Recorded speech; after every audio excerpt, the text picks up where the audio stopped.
Hi guys, welcome back to my channel. So ఇవాళ చాలా healthy అయిన మునగాకు కారం పొడి ప్రిపేర్ చేసేసుకుందామా. Let's start. ఫస్ట్ అయితే ఒక ప్యాన్లో 2 టేబుల్ స్పూన్స్ ఆఫ్ ధనియాలు, 2 tablespoon of flax seeds, 2 tablespoon of మినపప్పు, కొన్ని peanuts and 2 tablespoon of శనగపప్పు, అలాగే మంచిగా వాష్ చేసి ఆరబెట్టుకున్న 1 cup of curry leaves and 2 cups of మునగాకు leaves, 2 tablespoon of oil వేసుకొని మంచిగా వేయించుకొని పక్కన పెట్టేసుకోవాలి. నెక్స్ట్ మిక్సర్ జార్లోకి ట్రాన్స్ఫర్ చేసుకొని టేస్ట్కి సరిపోయినంత సాల్ట్ వేసుకొని మెత్తగా గ్రైండ్ చేసేసుకోవాలి. నెక్స్ట్ మనం ముందుగా వేయించి పెట్టుకున్న ఈ ఐటమ్స్ అన్నిటినీ కూడా ఫైన్ పౌడర్లా గ్రైండ్ చేసుకోవాలి. ఆ తర్వాత ఒక ప్యాన్లో 1 టేబుల్ స్పూన్ ఆఫ్ జీలకర్ర, కొన్ని red chillies and 2 tablespoons of oil add చేసేసుకొని వేయించుకోవాలి. ఒక మిక్సర్ జార్లో కొంచెం చింతపండు, వెల్లుల్లి, అలాగే మనం వేయించి పెట్టుకున్న రెడ్ చిల్లీస్ అంతా కూడా కొంచెం సాల్ట్ వేసి గ్రైండ్ చేసేసుకోవాలి.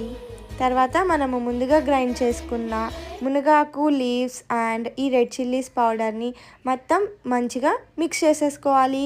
అంతే, ఎంతో హెల్దీ అండ్ టేస్టీ అయిన మునగాకు కారం పొడి రెడీ.